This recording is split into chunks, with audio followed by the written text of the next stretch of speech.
up with our motto, let learning be a joy and teaching a pleasure. Here we are with a remote teaching and learning process to bridge the gap. Happy learning, students. Hello dear students. Today we will study Mathematics Part 1 of Standard 9, Chapter number 2, Real Numbers. Today the topic what we are studying, that is surds. But before starting with the surds, let us revise irrational number and a rational number. Now what is rational number? If p and q are the integers and q is not equal to 0, then the number p upon q is called as a rational number. And if values are then in a root, how here I can see if root 36, which can also be said as square root of 36, and when we factorize 36 we get 6 into 6, means 6 will come out of the root. If a value comes out of the root, it is again said to be a rational number. Let us see one more example. If cube root of 16, when we factorize 16 we get cube root of 2 into 2 into 2 into 2. Here the value of 2 is repeated thrice because of cube will be taken out and 1 2 will be left inside, means it will be written as 2 cube root of 2. Now if a value left inside the root, it is not called as a rational number. Then what it will be called as? It will be called as irrational number. The definition of irrational number is what? The number which is not a rational number is called as a irrational number. Now we can start with surds.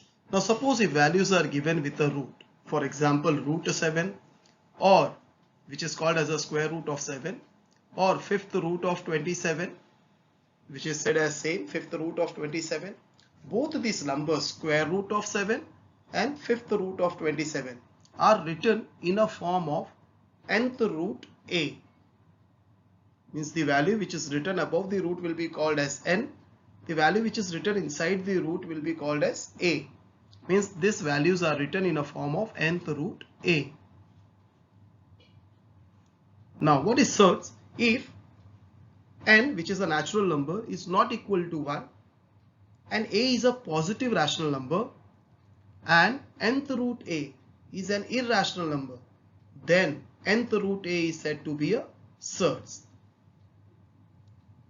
In these surds, nth root a, here the symbol root is called as radical sign, n is called as order of the surd, and a is called as radicand.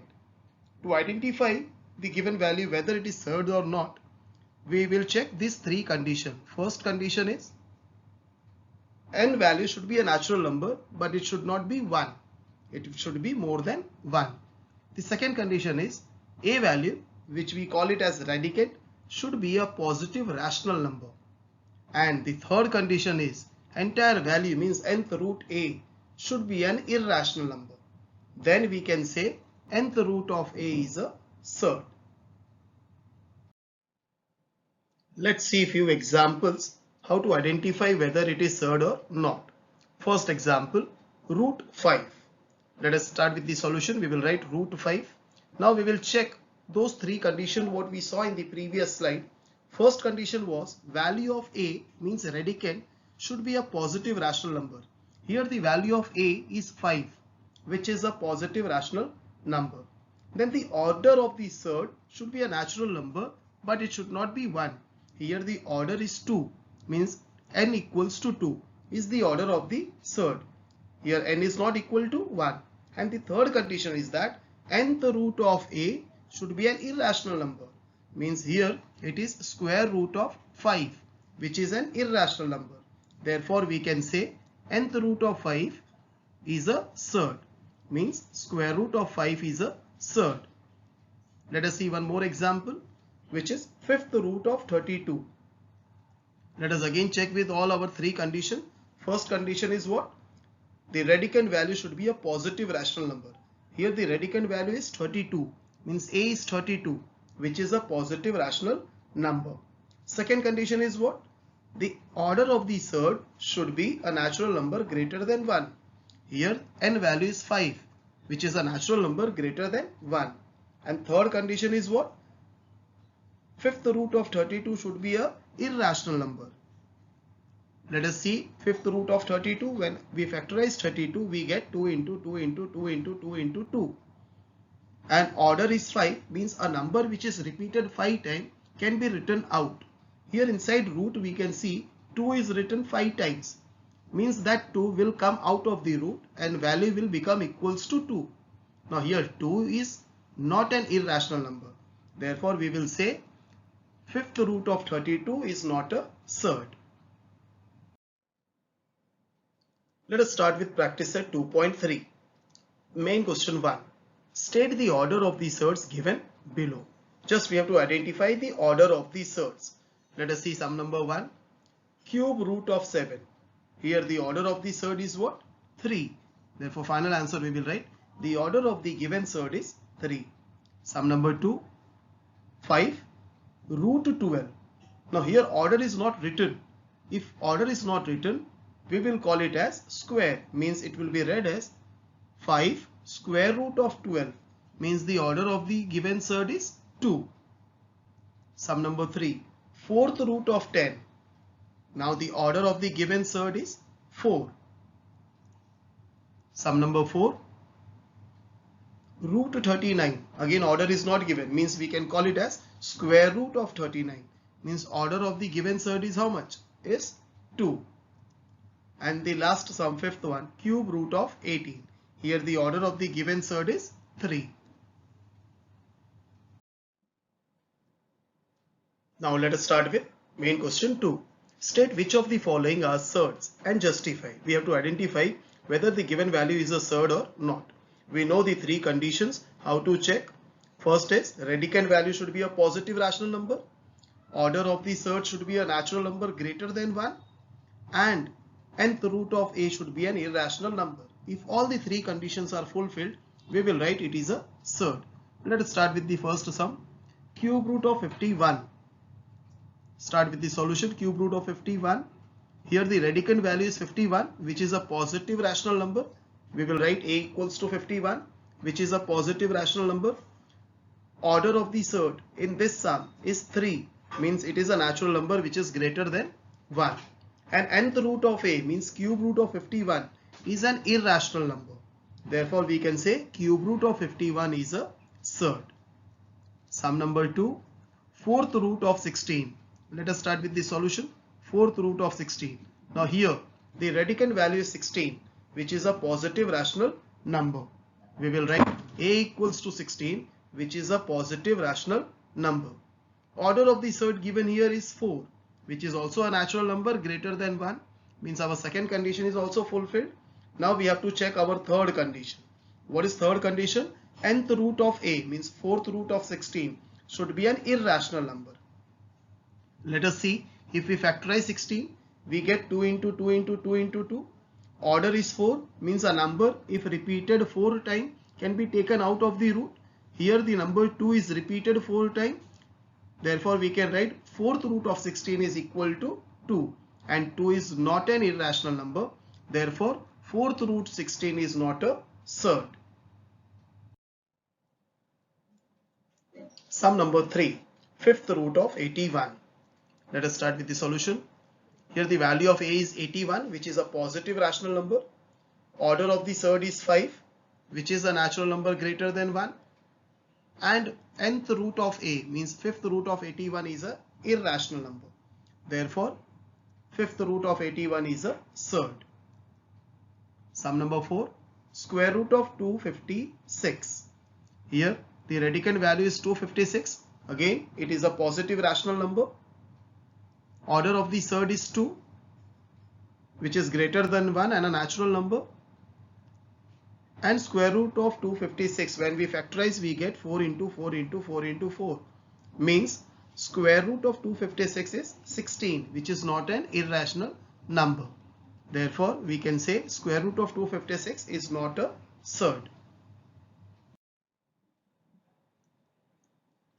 Sum number 5. Cube root of 64. Value of a is 64, which is a positive rational number. Order is 3, which is natural number greater than 1, and cube root of 64 is 4. Therefore, it is not a irrational number, and therefore cube root of 64 is not a surd. Sum number 6 and the last of your main question 2. Square root of 22 upon 7. Now the value of radicand means a is 22 upon 7. Again, it is a positive rational number. We know p upon q form, and value of q should not be equal to 0. Here the value of q is 7. Therefore, it is said as positive rational number. And order of the surd is 2, which is a natural number greater than 1. And square root of 22 upon 7 is an irrational number. Therefore, we can say square root of 22 upon 7 is a surd. Before starting with your next main question, let us try to understand similar surd or like surd. The surds of the form p root a and q root a, where p and q are rational number, are called similar or like surd. Means if the radicand value is same and order of the surds are same, then we can call those surd as a like surd or a similar surd. Let us see an example. Here we can see 3 surds are given. First one is 8 square root 2 minus 7 square root of 2 and 3 upon 5 square root of 2. Here order of all the 3 surds are same, which is 2, and radicand value is also same, which is 2. Therefore, we can say these are like surds or are similar surd. Let us see one more example. 8 square root of 3 minus 7 square root of 2, 3 upon 5 square root of 5. Here orders are same, which is 2, but radicands are not same. First radicand is 3, second radicand 2, and third radicand is 5. Therefore, we can say these are unlike surd or not similar surd. After understanding similar surds or like surds, we will move to main question number 3. See what they had said. Classify the given pair of surds into like surds or unlike surds. Means now surds will be given. We have to identify whether they are like or unlike. For like surd, we know their order and radicand should be same. If their order and radicands are same, we will call them as like surd, and if not, we will say them as unlike surd. Let us start with sum number 1. Square root of 52 and 5 square root of 13. We have to identify whether it is like surd or not. What we can see here, in your second surd, the radicand value is a prime number 13. But radicand of your first surd, which is 52, can be simplified. So what we will do, we will try to simplify first, and then we will see whether the radicands are same or not. Let us start with the solution. Root 52 can be written as root 2 into 2 into 13. The order of this root is 2, means a number which is repeated twice can be taken out. Here 2 is repeated twice, which we are writing out of the root, and 13 will be left inside the root. Means now the radicand is root 13. Similarly, we can see the next value 5 root 13. Now 13 is a prime number, no need of factorizing, and now see the value of 2 root 13 and 5 root 13, orders are same as well as radicands are also same. Therefore, we can say root 52 and 5 root 13 are like surds. Sum number 2, root 68 and 5 root 3. Again here 68 can be factorized. Let us factorize and see. We are getting 2 into 2 into 17. Order of the surd is 2, means a number repeated twice can be taken out. Therefore, we can write that 2 root 17. And the second surd is 5 root 3, which cannot be further factorized. 3 is a prime number. But when we compare these both the values, here order is same, which is 2, but radicands are not same. If radicands are not same, what we will call it? We will call it as unlike surd.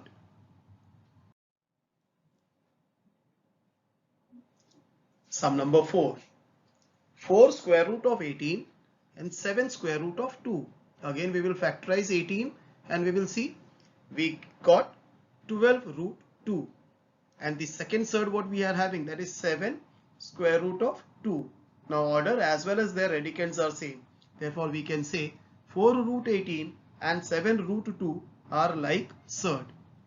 Sum number 4, 19 root 12 and 6 root 3. Again 12 ko we will factorize. It will become 38 root 3 and the second surd is 6 root 3.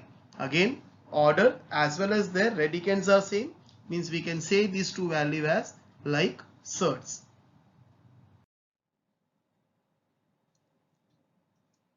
Sum number 5. 5 root 22, 7 root 33. Let us factorize this value. See, after factorizing we are getting 2 into 11. Order is 2. None of the values are repeated twice. Means we will write as it is 5 root 22. In the same way, when we factorize 33, we get 3 into 11. Again the order of the surd is 2. But none of the values are repeated twice. We will write as it is 7 root 33. Now here the radicands are not same. Therefore we can say both the values as unlike surd. And the last sum of this main question 3, 5 root 5 and square root of 75. Again when we factorize we get 5 root 3. Again the radicand values are not same. We will call this value as unlike surd. Here we completed practice set 2.3 main question number 1 to 3, and remaining sums we will see in the next video. Thank you.